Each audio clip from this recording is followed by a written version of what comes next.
topic for today is about VLOOKUP formula. Okay, so pag-aaralan natin guys kung paano ba natin babasahin yung VLOOKUP argument. Okay, so if you're ready guys, okay, so let's get started.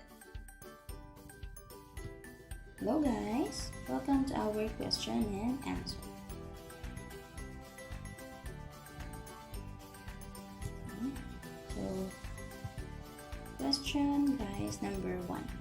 Okay, so can VLOOKUP search right to left and vice versa? True or false?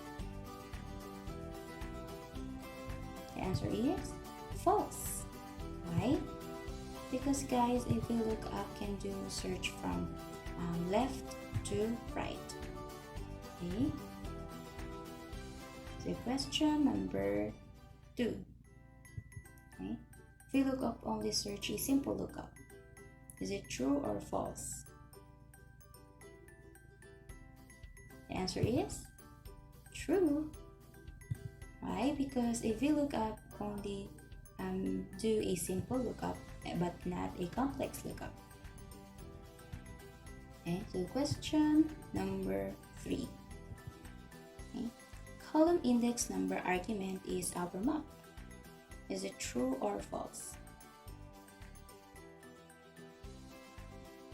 The answer is false. Why? Because guys, our column index number, okay, tell us how much we need to move. Okay? So for an example, yung hinahanap natin is located in the third column. So 3 ang ilalagay natin. Okay? So yung map natin guys is the table array. Okay?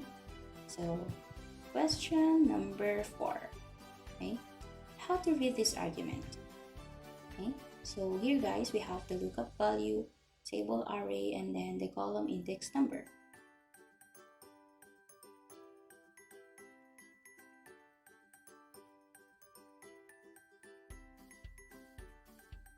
Okay, so lookup value is what we are looking for. Okay, kung anong hinahanap natin. Well, the table array is our table map. Okay, kung saan makikita yung ating hinahanap. While the column index number, okay, tell us how much we need to move. Okay, kung pang ilan siya. Kung ilang beses tayo mag-move. Okay, so that's the argument of our VLOOKUP. And okay, so I hope guys, marami kayong natutunan about the VLOOKUP for today. And if you like this video guys, I hope you click the bell button and hit thumbs up. Okay, so thank you guys, bye!